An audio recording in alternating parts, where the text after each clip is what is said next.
Hello, welcome to TBTV. This is a new segment we're going to be doing called What's in My Cart. It's mainly going to go over recent purchases, not so much like a market watch, but just kind of what I'm picking up, maybe pick up some interest or see if some of the investments actually do pay off. I don't want to be watching too much of the market, but I will be paying attention to certain purchases and try to get some things. So first we'll be doing the investments, and then after that we'll be going for personal purchases such as rarity upgrades and such, or collection. So the first one here is a big L. It is going to be the number 67 Paradise Smasher. Unfortunately, I made this purchase right before they announced the leak, so I ended up paying a whopping 36 bucks for a card that's now worth like $15, but it is what it is. I should have bought it forever ago. I didn't think I was going to play it. I thought the ban list was going to come sooner, and then they pushed the ban list back, so it ended up just not working out. So overall, a huge loss, but at the end of the day, I still get the card. I still get to play it for like another month or so.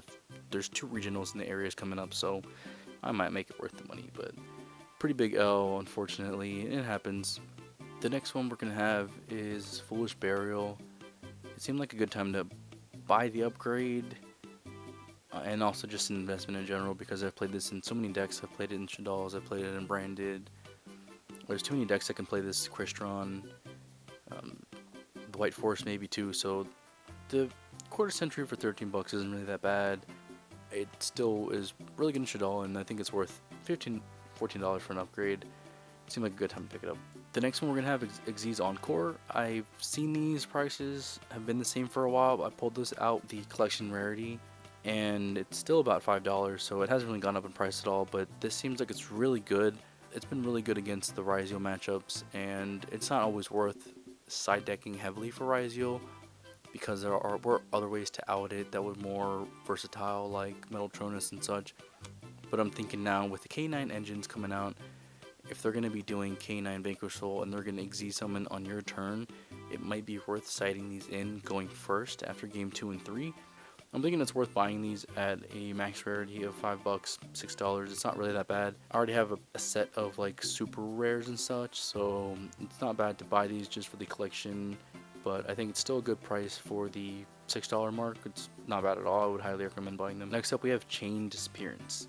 This one's still going not that much. It's still about $6, and it's a very old card, but this card's going to be pretty good coming up into the Yummy matches. When they summon a monster with 1,000 or less attack, you can banish those monsters, and then you can banish all of the cards with the same name in their deck. So if Yummy's going out with their Obedience Gold and they summon out a bunch of bodies, you just banish those bodies and then you rip the rest of the copies out of their deck, and it's pretty good turn skip, so I think it's worth it. Then we have one that's kind of like an honorable mention, because I did make these purchases a little earlier in July, but I bought 3 of them. So I bought 3 of the Antique Magic Arrows.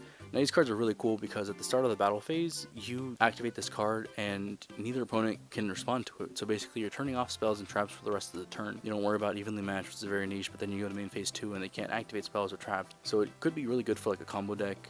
It might not be great with the Gem Knights, but I'm thinking maybe there's some synergy because you can activate it at the start of battle. So I think it was worth investing in it, and didn't mind putting in 15 bucks into it.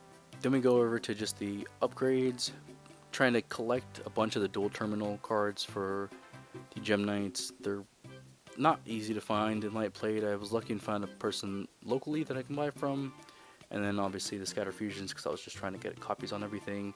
The Gem Knight Sapphire because it's the best brick you can play, and then more the Prismara, Topaz, the Roop. Trying to buy all these in the best condition I can find them in. Then Seraph Nike, she's the real deal. Aquamarine, I need to buy another copy. I got the Gem Knight Fusion. You know, everything's at a reasonable price. Just trying to get these rarities because it makes the deck look nice. Then I went ahead and got some of the Forbidden Droplets because I have 2 Ultra Rares, so I wanted the Matching Secret Rares. Same thing goes for the Lightning Storm. They're not too bad in price right now. And the last one is the Light Dragon at Ignister. This card's just really good playing into the Lunalight. If you can make a rank 4, I use this for Gem Knight. I have the common that came in like the 10s or something forever ago, but I wanted to upgrade these to the super rare because I don't like playing with commons. So I went ahead and bought a couple. It's like $1.50 for 3 copies, so it's not that bad.